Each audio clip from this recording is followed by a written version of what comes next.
Wow, what a fascinating journey. It's always a long, complicated journey. Exactly, and that's why I think it's always important for authors to share their journey, because every single author has a different route. I want to write about my nephews who have dual heritage but never have found books that have dual heritage in them. So can I write about those? And she said yes, and the series was born. To lean into their different backgrounds, I think that's fascinating. And many children have 2, 3 or 4 different cultural backgrounds that they're able to talk about. When you're working on the TV show, if you have to write 52 episodes, you have to write down 300 ideas. So I have a bank of ideas which will work better in prose versus what will work visually. You saw the goal from books to TV, and hopefully there'll be more. Hopefully, yeah.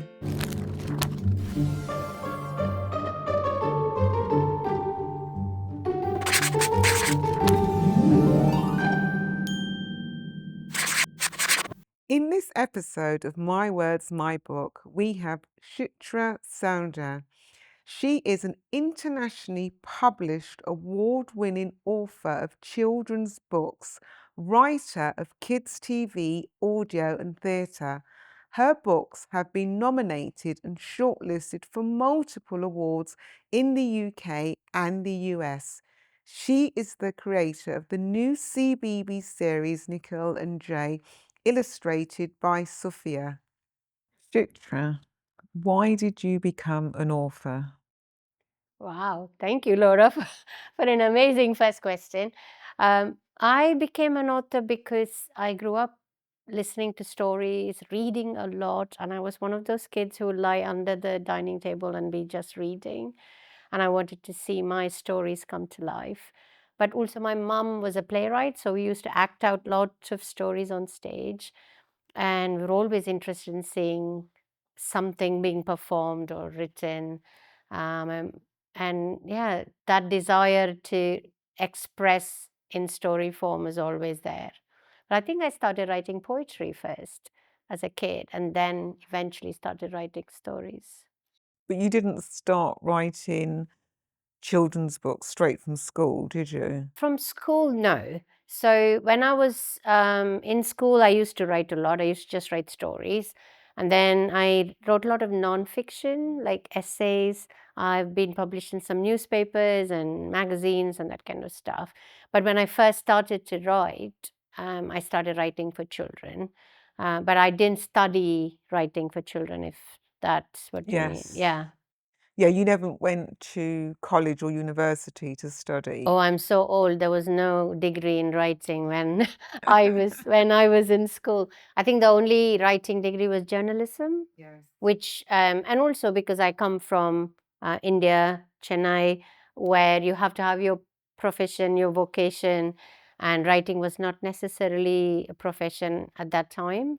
And that was in because your first career was in, correct me if I'm wrong, finance. Was that correct? It was even before that, was in tech. So I Okay. started as I studied both finance and I studied tech together. And I started teaching computer science to, say, 16 plus, so adults. And then I did that for 7 years.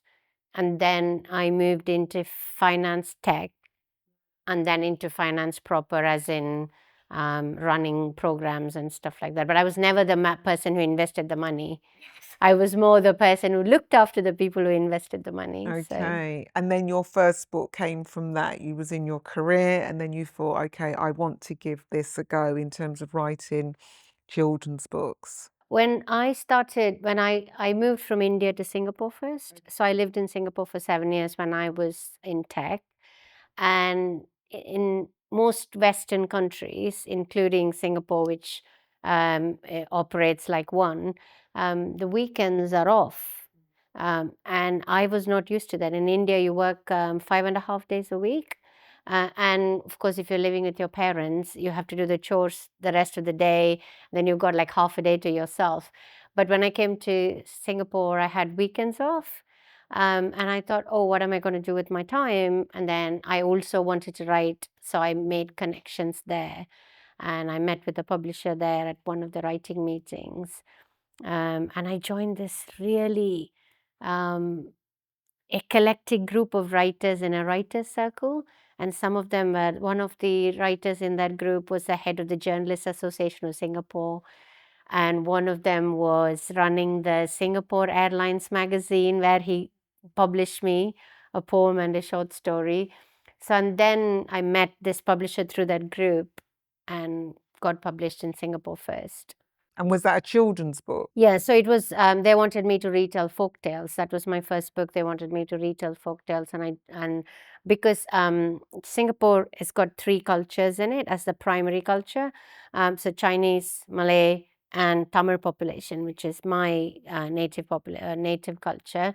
So they wanted me to tell Indian stories, and they brought in a Chinese writer to write some of the Chinese stories. So it was a joint book of folk tales. That's how I got started there. And you came to the UK? Because I think it's always interesting to hear authors' stories in terms of how they got into, and then from Singapore, you came to To the the UK, UK. but what happened was when I was in Singapore, before I went off to Singapore, there weren't many children's publishers in India.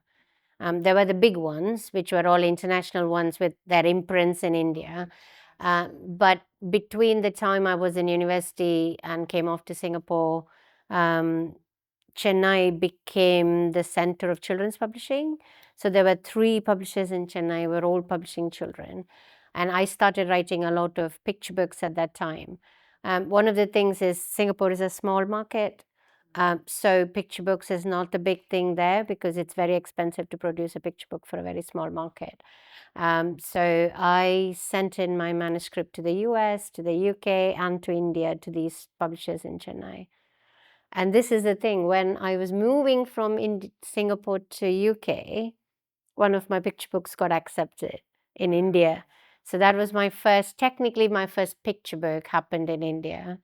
But then in the UK, eventually I got my picture book as well. Yeah. Wow, what a fascinating journey into becoming. It's always a long, Yes, yeah. complicated journey. Exactly, and that's why I think it's always important for authors to share their journey, because every single author has a different route Yeah. into writing children's books, which leads me on to when you was a child. What was your favourite book as a child? Oh, as kids, so we didn't have any books of our own, like we couldn't own books of our own. And Indian public libraries, like uh, government libraries, isn't a big thing. Even now, it's a very small part of what they offer as a service. But there used to be private lending libraries you could go to. And my mom used to take me about 10 miles away in a bus and go and get and comic books and a lot of Indian comic books called Amar Chitrakatha. And then we used to bring other types of comic book, but one fiction book that I really, really like, and I have it here. Here's one you made It earlier. is, yeah. No, this is the book that I used to love as a child, Adventures in And Kasiranga. that cover is stunning, isn't Yeah, it? I think it became a feature. And this is a middle grade kind of book, but I loved it so much that I bought this again as an adult and I read it again, and it still has the same excitement in it. It's a beautiful, beautiful book. When I went to India during the second lockdown, I spent 6 months in India. And I thought, you know what, I'm going to Google Arup Kumar Datta, who wrote this book. This book is set in the Northeast in a sanctuary, in a rhino sanctuary called Kasiranga, because he lives there. He lives just around the sanctuary, and he's an activist. He's a climate activist, and he talks about protecting animals. And I reached out. He's 93 years old. He's still alive. He's still living there. He's still writing. And he wrote me back. And we've been having conversation My ever since, which goodness, is such it's like, profound. yeah, it's a Wow. blessing to be able to And for do him that. to write back to you, that is just amazing. And right that time, I was working on an educational book, and I made the main character Arup after him. Full circle Cool. moment for me Yeah. it was, yeah. So it's brilliant. That's just amazing, isn't it? Who would have thought to be able to do that, to write back to the original author, the author write backs to you? No doubt you've shared that you're a children's Yeah, I author told now. him it was very inspiring, and now I'm a children's author, and he was so delighted. And he treated me as a peer. He was discussing the state of Indian publishing and things like that with And me. It how was old is he lovely. now? He's 93. Goodness me. He's a lovely man.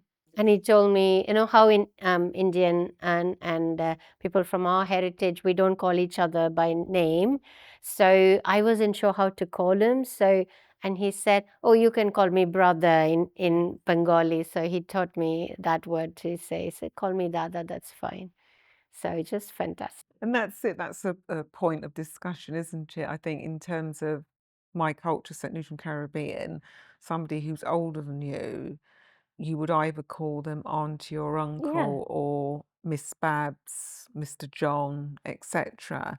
And it's that showing of respect that that person is older than you, and it's probably quite similar. Yeah, we always call auntie or uncle, but it's a bit odd when he's an author, he's a stranger, you can't Yes, call him uncle. cool. That's I right. wasn't sure what to do, and I Yes, kept yeah. writing Mr. Datta each time, and he said, "No, you have to call me brother." Brother, Oh my yes, God, yeah. thank you. Which is a beautiful way, isn't it, in terms of he wants you to call you, no, but you're my brother, because actually that's saying, but you're my equal because you're my sister. Yeah. It's wonderful.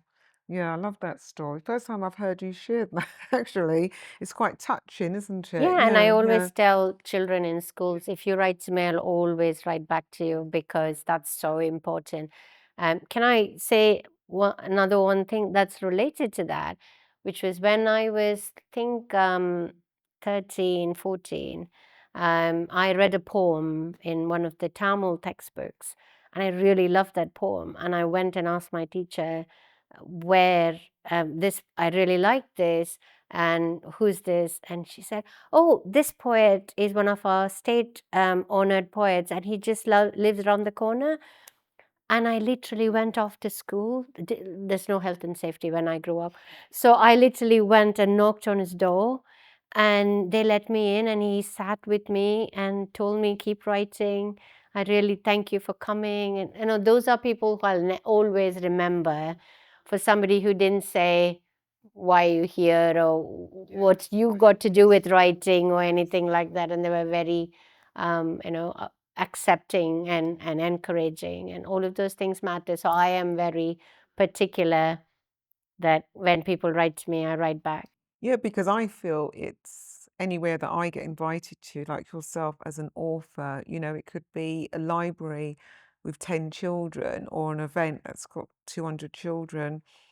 It's an honor that they've chosen to give up a morning or an afternoon to come and see me. And it sometimes you probably feel the same, it can be quite overwhelming, but it's very important to give children that time, especially if they have a question as well. Absolutely. It's so important because many children are inspiring writers. They say, "Oh, I've just written a book, I've just written a few words." And I always say to teacher, email it to me, or if they come with their grown up to my event, and I will have a look.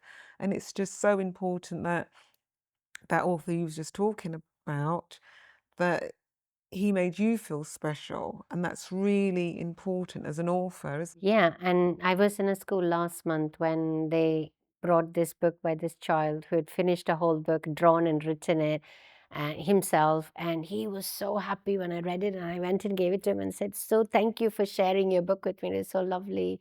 And I always answer all sorts of questions. And it's lovely to get all those questions and build them into the whole thing. And yeah, I try and make sure that everybody is answered as far as possible. Which leads us nicely on to this beautiful book, Nikhil and Jay Flying High. And I have to say at this point, we have to clap. Whoop, whoop, whoop. Oh, It's thank you. also a television series now on BBC CBeebies, which is amazing to see. So before I get on to the television show, which I've got some few questions around that for you, just please give us a brief breakdown about what is this book all about? What's the inspiration behind this book for you? So the Nikhil and Jay is currently a 4-book series, and they are about Nikhil and Jay, who have an Indian Tamil mom, like from my heritage, and a English dad, and grandparents from both sides of the family, and Max the cat.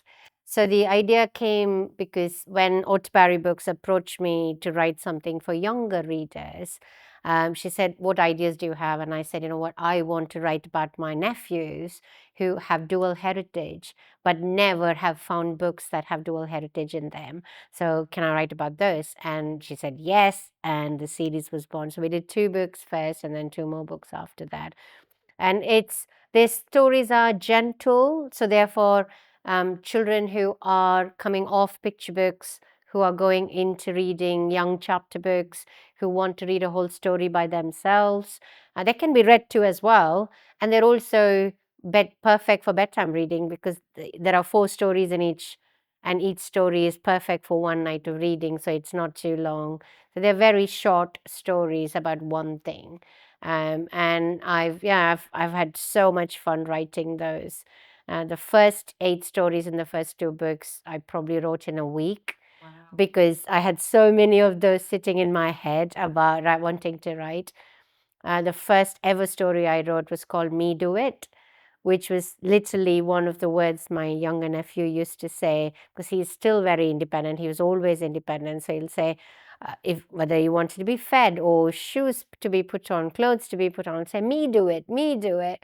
So we did a Me Do It story as well. So yeah, that's where it came from. Yeah, and the children, if I have my early years hat on, when they're around 2, they're getting that bit of independence. So it is that me do it. So Yeah. which is fantastic. But in the series, one of the episodes that I watched was the mango one, and that resonated with me because of my Caribbean background, and I just loved that episode. So do you want to just to share a bit more about that episode? Yeah, that episode is also in one of the books about mangoes being eaten. So I've always found, when I came to this country, I've always found that you chop your mangoes up and eat with a fork. And I'm like, we have 2 mango trees in our home in India, and we just used to have mangoes dropping on us all the time. And you just eat them the whole and eat the skin. In fact, if you throw the skin away, you will get a lot of flack for it. Like, you're throwing the skin, that's where the vitamins are. You have to eat the skin. So, and then I remember when my first nephew's first birthday, we do a ceremony in India, and I was there with them. And I remember him, he's a summer baby. So we were there in the summer. So there's so much mango in the house.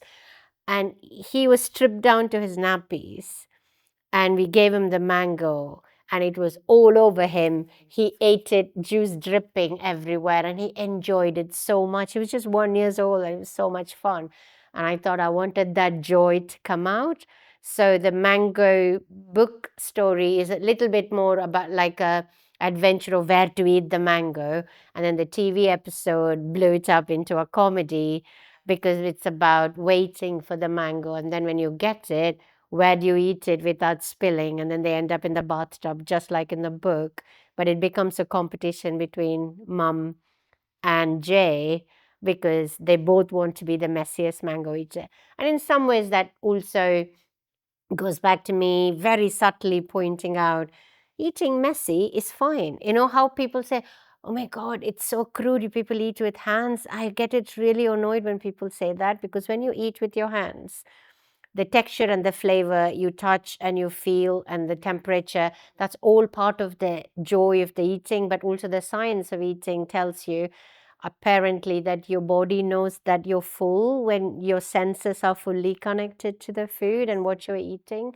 So I always found that there are things that we do that Westerners find it uncivilized, which I find the wrong way to look at it. So this is my way of counterculturing it, saying, I want to be the messiest mango eater, and it's a thing of being proud about it rather than. Absolutely, and I think you're right in sharing that, is that there are so many different cultures that do eat with their hands. It's just a way of eating. Some cultures use chopsticks, some cultures use a knife and fork.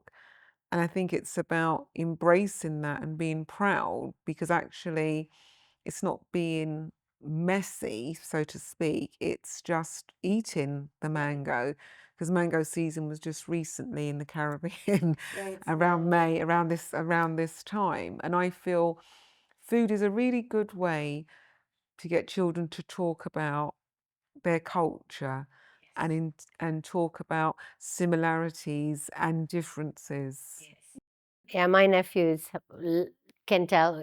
Or that the other day they were discussing, oh, we like the chickpea thing that you make, but I like mummy's this dish. And they were discussing all the dishes that everybody, we like this from grandma, we like this from Nana. So they have both sides of the family, different dishes that they like from both sides, and who makes what. And that's the dual heritage we wanted to celebrate in the books and in the TV, is that it comes together. It's not the differences make it interesting rather than there are differences. It's more like we get two cultures. You're not half and half, you're 1+1. Exactly, absolutely. And I think they're in a very privileged place to lean into their different backgrounds. I think that's fascinating. And many children have 2, 3, or 4 different cultural backgrounds that they're able to talk about and to lean in. Even my children, I'm Caribbean St. Lucian, but their dad is Caribbean Jamaican, and there's differences there within the islands as well. But what I love about this book is the illustrations by Soofiya. And I just think that they really do, as you say, they're the next step from a picture book into reading a book independently, and the illustrations really draw that out. Yeah, there are Yes, yeah. lots of illustrations in the book that Soofiya did, so that we can show the children, especially when there are words that they don't understand, also illustrate them on the page, but also just break the text up Yes, so it doesn't feel too absolutely. heavy, because they can't go to fully fiction where there are no pictures in it. But I do argue that even grown-ups like books with pictures in them. When I read a biography, I go to the middle with the glossy pages first and I look at do the that as pictures, well. right? So we all like pictures. That's why magazines do well, because they are a mix of Absolutely, yeah. both. And I'm a visual person, so I love to see pictures. And I always say that actually children's books are for adults as well. And I think when we see, some children's books that say it's up to a certain age range, and there are some older children who may enjoy reading this book, especially with the TV series as well. And do you just want to lean into that? How did you become from book onto the TV? So the books, when I wrote them as episodic, I somehow knew I wanted to make them as TV, but I didn't know how at that point. But I retained the TV rights. So then when I quit my day job in 2018, and then I had a year of whirlwind school events, international events, and all sorts of things. And then when I was ready, I said, okay, now I need to explore what I'm going to do, because I've got extra time now because I'm not working 16-hour shifts anymore. I have time to write. So I then reached out to the BBC after their commissioning day. I attended a commissioning briefing. This was over Zoom when it was COVID. And then I also reached out to King Banana. At that time, the goal was, yes, I want to make something with the books, but also I wanted to write on other TV shows. And I reached out for both. And but this kind of this book had not, the first book had not even come out. It was just getting ready to come out. And I shared the PDF um, with BBC and with King Banana, and BBC really liked it. And I pointed out some stats on how less Asian representation is there in preschool.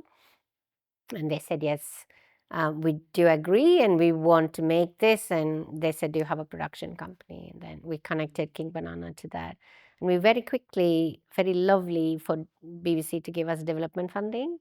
So I wrote the script, and King Banana developed the visuals, and we pitched it together. And it was, yeah, it came together beautifully, and it was it's a miracle as far as I can see, because lots of people, development takes so long. So we went from first meeting till development in 3 months, and development to green light, or at least intent to commission, in about 7 months. And then it took a year to get the funding sorted and the contracts and all of that kind of stuff. But the TV show is, it's so much, it's come alive because a lot of the visuals are derived from first-hand sources, and and it's beautifully done. And I got the opportunity to be able to write on it, to produce with them, to so that I can keep an eye on everything, review every script, review every animatic, review every animation board and everything. So it was, and I'm part of the sales conversations, and I'm part of the pitching that we do with international sales if they need to. So yeah, I'm fully involved because that was always the goal. Yes, yeah. Because I grew up in the movie world of Tamil cinema.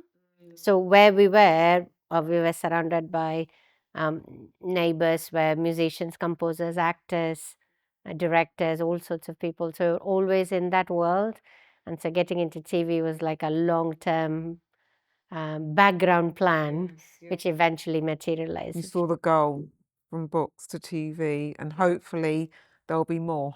Hopefully, yeah. Hopefully, we hope for you. But that's a beautiful journey, because my journey from my Jojo and Grant is completely different, and that's why I wanted to ask you, because I always say every creator's journey is completely different, Yeah. and it's important for emerging creators to understand that as well, and because also to funding agreements change within the different networks. Yeah, and we were very lucky that we only pitched to the BBC. We were very sure that it is a very BBC-esque production. It doesn't sit in anywhere else. We were very sure of that.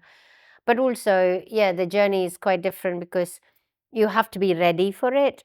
You have to be prepared to, like, I had written scripts, practice, listen to a million podcasts on how to get a show made, so that you're ready to answer questions. You understand what they're talking about and can respond. Because one of the questions BBC in the first meeting asked me was, so do you want to write all the episodes, or would you be generous enough to have a writer's room? I said, of course, a writer's room. I can't write all the 52 episodes. You have a pipeline.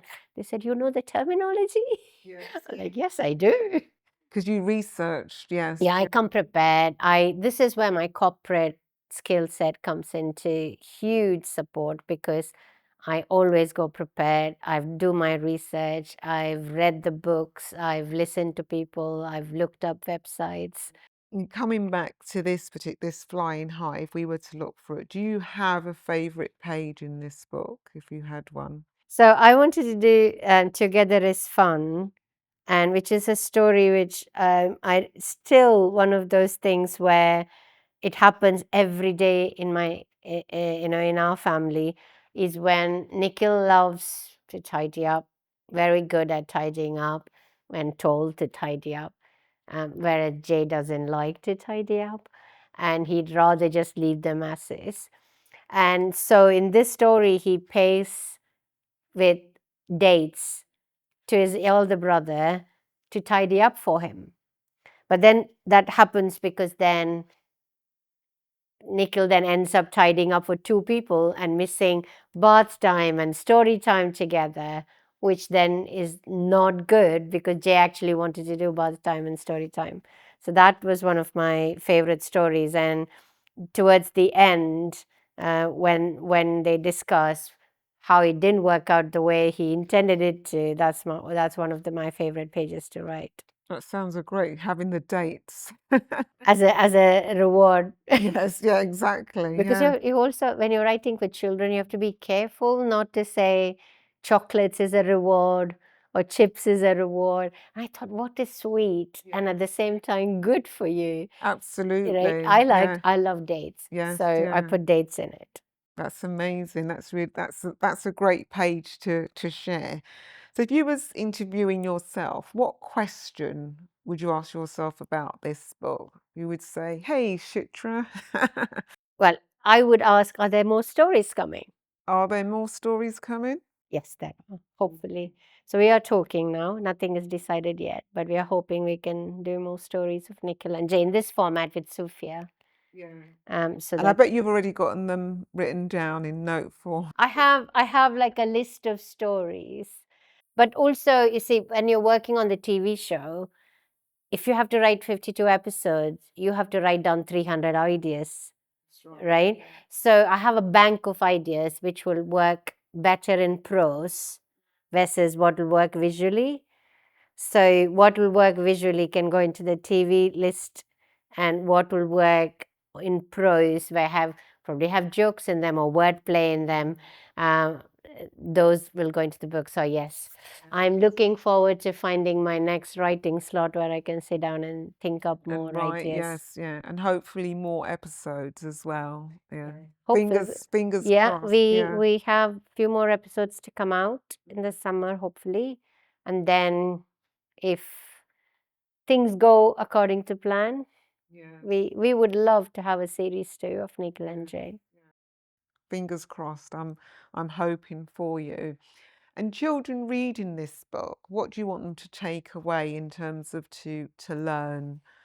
I think the Nikhil and Jay stories, each story will have some kind of a theme, but the overall, I wanted kids to understand not just whether it's a Indian, English, dual heritage, but lots of children who I've read to, have done workshops with this book.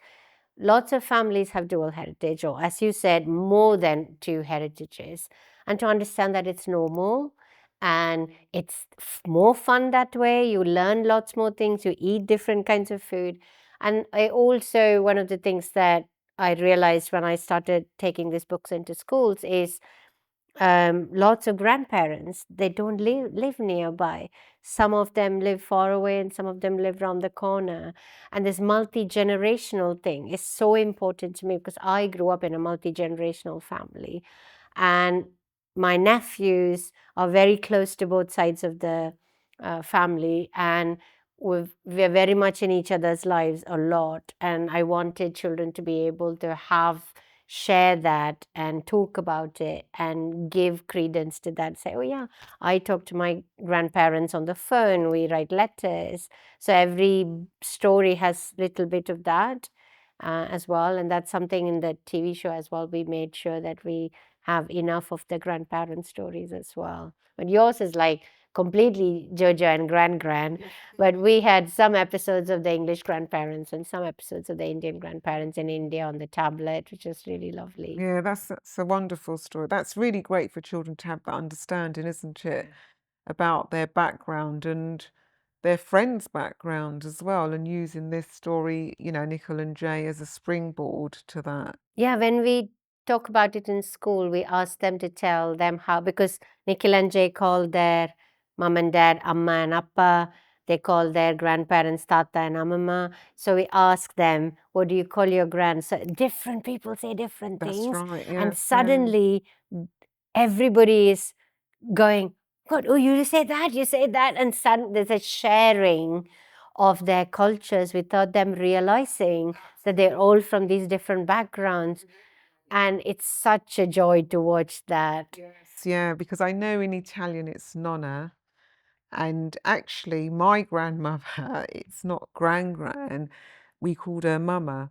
So and for children, as you said, is to understand, well, and even in the UK, some say nan, nanny, gran, granny. There's so many different variations, and it's great that we can share that for children to have that Because understanding. Koreans say Amma and Appa as well.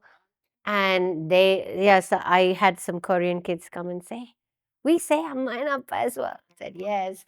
So it's so much nice for them to be able to talk about it.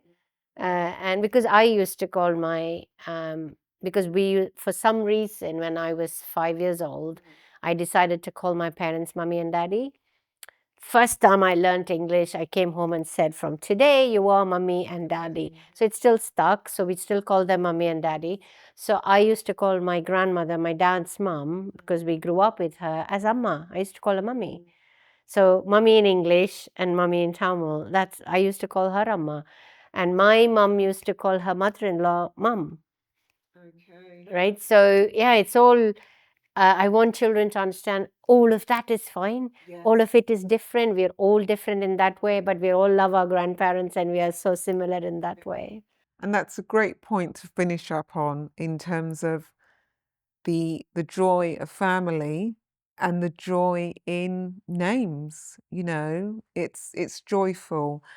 So thank you, Chitra, for sharing your wonderful story, your book, the TV show on CBeebies. So please watch Nikhil and Jay on CBeebies and also too on BBC iPlayer as well. I have to add that in, BBC iPlayer, I know that. And please read the book Nikhil and Jay Flying High. Remember to use your library if you can because it's free. Yes. And I always say, keep on reading and reading and reading and reading. Thank you, Chitra. Thank you, Laura. Thank you for having me. You're welcome. You're welcome.